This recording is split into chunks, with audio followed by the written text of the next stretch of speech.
Êxodo capítulo 18. Nós vamos ver aqui nesse capítulo quando Jetro, o sogro de Moisés, vai visitá-lo e também o conselho que Jetro dá a Moisés.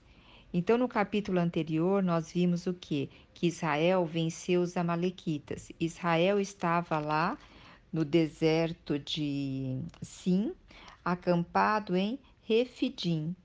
E aí, Jetro ficou sabendo tudo o que ocorreu com Moisés e aonde ele estava, como o Senhor tinha tirado Israel do Egito, a mão de Deus forte e poderosa. Então Jetro pegou a esposa de Moisés, que era Zípora, e os dois filhos de Moisés, Gerson e Eliezer, e foi ter com Moisés lá no deserto. E só para fazer aqui no versículo 3, só para falar que Gerson, que foi o primeiro filho de Moisés, significa sou imigrante em terra estrangeira, porque Moisés estava vivendo naquela época em Midian, né? Moisés ficou lá durante 40 anos. E depois o segundo filho dele foi Eliezer, que significa o Deus de meu pai é minha ajuda e me libertou da espada de Faraó. Então, o reconhecimento da mão de Deus, né? Então, aqui nós vamos dar continuidade com o do Jetro e a família que foi visitá-lo. E Moisés, logo ao saber que eles estavam chegando, o que Moisés fez? Foi ao encontro do sogro e inclinou-se diante dele, abraçou-o. Então, olha a reverência e o respeito para com o sogro. Então, uma atitude de respeito, uma atitude de carinho e abraçou-o, uma atitude de hospitalidade, né? Indagando pelo bem-estar um do outro. Olha só, indagando pelo bem-estar um do outro. Então, alegria de se verem. Aí Moisés contou tudo para o seu sogro, como Deus havia libertado eles de Faraó e todas as tribulações que eles já encontraram no caminho e como o Senhor tinha agido com mão forte e poderosa. E o Jetro, seu sogro, ele se alegrou por todo o bem que o Senhor tinha feito aos filhos de Israel, livrando eles. Interessante que aqui fala que Jetro se alegrou. Eu conheço um terapeuta que ele diz que ele dá alta para o paciente dele quando os pacientes se alegram com a vitória do seu próximo. E é aquele próximo que muitas vezes até o incomoda tanto. Porque é muito fácil a gente ser um na tristeza, mas na alegria, muitas vezes nós queremos que aquela alegria seja para nós, né? Mas aqui você vê Jetro, ele era sacerdote de Midian. E aqui ele viu que o seu genro sendo usado por Deus e ele se alegrou. Então nós temos que pedir a Deus que para nos alegrar com a vitória do nosso próximo, dos nossos familiares, dos nossos amigos, para ter esse coração sincero de alegria, né? E festejar com eles. Então Jetro, o que que fez? Bendisse a Deus, porque olha, Jetro reconhecia Deus na vida de Moisés. E o que que Jetro fez? Ele ofereceu a Deus um holocausto e sacrifício. Então ele ofereceu a Deus. Então as pessoas também têm que saber que tudo que nós somos apenas um canal usado por Deus, um canal que se dispôs, se apresentou para ser usado por Deus, né? Então tem coisas aqui muito preciosas que para as pessoas reconhecerem que tudo vem de Deus. Agora, eu só quero fazer um comentário ainda dentro dessa parte que fala que a sua esposa Zípora e seu filho Gerson e Eliezer também foram visitá-los. E só fala do encontro do sogro e de Moisés. E eu questionei o Senhor, né? Comecei a meditar nisso. O Senhor falou, Kátia, pensa. Primeiro, eu tenho aqui o meu objetivo principal, porque depois nós vamos ver o conselho de Jetro. Mostrar o relacionamento de um sogro com o genro, porque hoje o que acontece? Não se tem mais quase relacionamento. Muitas vezes são relacionamentos conflituosos entre sogra, entre sogro, e não tem mais aquele respeito, né? E também tem essa parte muito importante que Deus está nos mostrando aqui. E outra, nessa época, imagine para escrever como era. Não tinha folha de papel como nós temos fácil, era difícil escrever, não podia errar, porque ali ia ficar registrado e por uma posteridade, né? E além disso, era difícil todo esse material para escrita. E o Senhor tem um objetivo.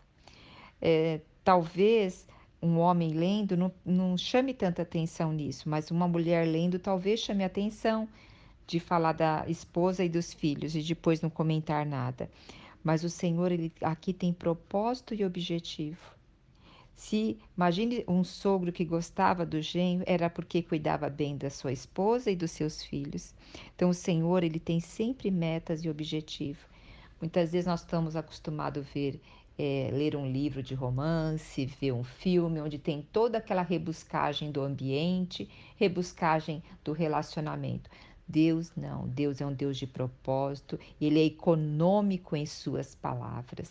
Ele está sempre focando na visão e na missão, e que nós também possamos ter essa visão e essa missão do nosso Deus, porque aí nós vamos deixar de nos preocupar com tantas coisas pequenas que atrapalham o nosso caminhar, não é verdade? Agora nós vamos ver aqui o conselho de Jetro a Moisés. Essa parte também é muito rica, riquíssima. O que Jetro fez? No dia seguinte, Moisés já foi para trabalhar.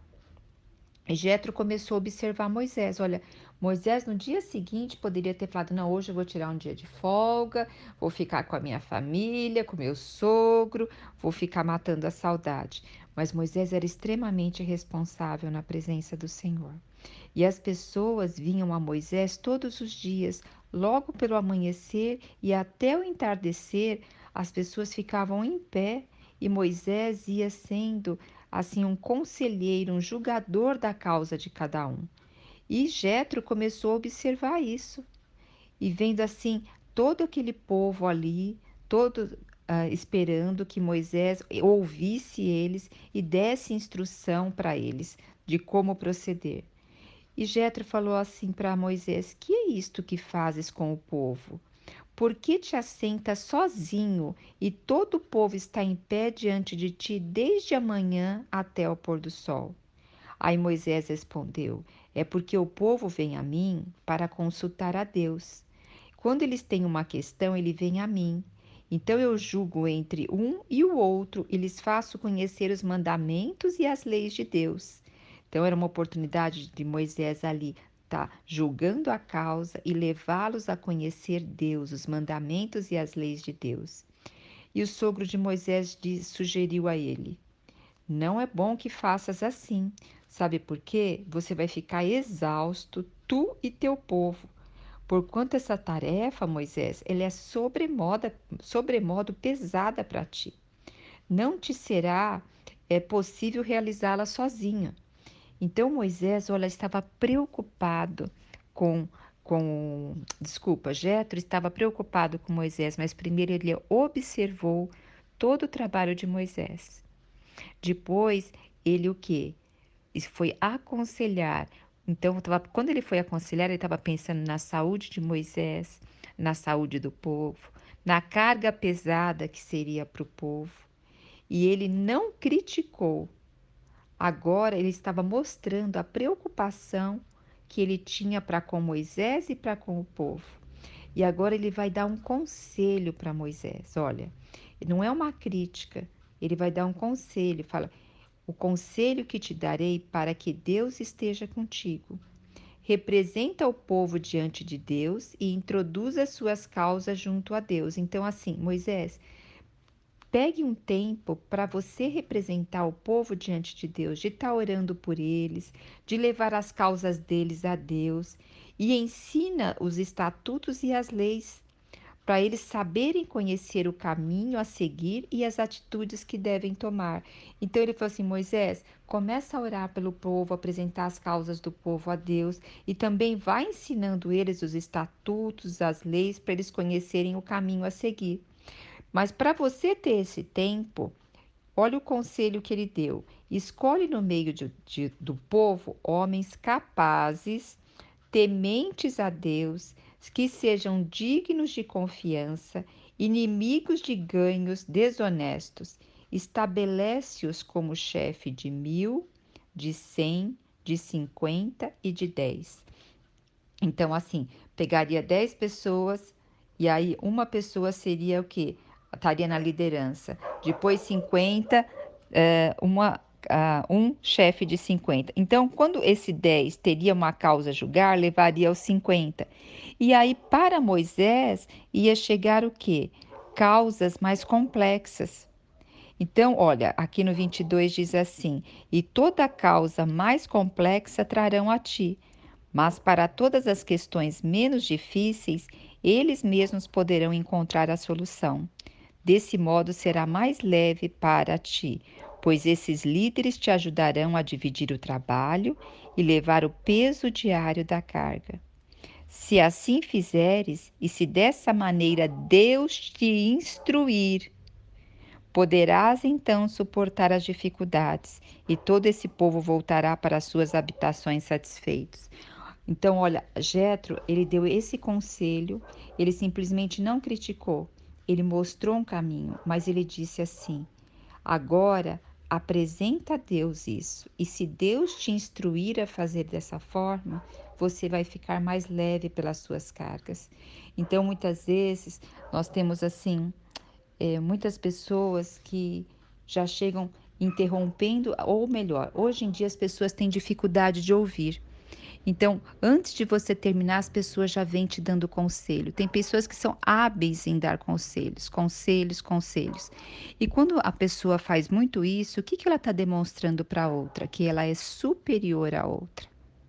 Aqui, primeiro, Jetro se alegrou com Moisés, ofereceram holocaustos ao Senhor, sentaram, conversaram. Depois Jetro observou lá o dia todo de Moisés, viu tudo o que acontecia. Com certeza ele era um sacerdote, ele consultava a Deus. E aí ele foi iluminado para mostrar um caminho para Moisés. E mesmo assim ele disse para Moisés: veja se é isso que Deus tem para você. Dessa forma. Então, olha que sabedoria de relacionamento nós vemos aqui. E também aqui Deus nos mostra como administrar o nosso tempo e como delegar atividades. Muitas vezes nós vemos hoje, principalmente nos lares, muitos pais se esmerando no trabalho para poder pagar vários estudos para os filhos e não delegando atividades e responsabilidades para os filhos, porque os filhos, entre aspas, estão cansados de estudar muito e de fazer cursos extracurriculares e não estão dando as principais lições para uma criança, para um adolescente. O que? De delegar tarefas e responsabilidades. Então, muitas vezes se peca por um lado, de ir para um extremo de um lado, e os pais sobrecarregados para poder pagar tantas contas. Então, que Deus possa nos alertar de como delegar também atividades, né? Porque isso significa colocar limite. Então, Jetro aqui mostra um grande administrador, levando Moisés a ter uma visão de administração e de delegar, mas lembre, sempre levando a Deus, né? E o que nós vemos aqui? Moisés acatou isso e as questões difíceis somente as questões difíceis era levada para Moisés. E Moisés dessa forma pôde fazer o quê? Ensinar eles no caminho de Deus e levar as causas dele ao Senhor. Que possamos levar nossas causas ao Senhor e pedir orientação até quando nós vamos dar conselho. Ver se aquele conselho sai muitas vezes tão rápido da nossa boca, né? E a gente nem observou, nem ouviu atento, mas nós já vamos lá para dar o conselho. Que o Senhor nos guarde a nossa boca, né? E ao mesmo tempo nos faça aprender a ouvir mais e a delegar mais na presença de Deus. Jesus Cristo é o nosso Senhor. Você já se viu sobrecarregada por pensamentos negativos e ansiedade? Deseja encontrar uma maneira de viver com confiança e proteção? No Salmo 23, escondem segredos poderosos que podem mudar a maneira como você enxerga a vida. Nesta aula, você vai descobrir esses segredos e aprender a viver com confiança, deixando para trás os pensamentos negativos que minam a sua felicidade. Com a sabedoria do Salmo 23, você aprenderá práticas e princípios que ajudarão a livrar-se da ansiedade e encontrará orientação para experimentar uma proteção duradoura e encontrar paz interior. Comece a transformar sua vida hoje mesmo. Entre no grupo para acessar a aula gratuitamente e venha descobrir a verdadeira confiança e proteção que você merece.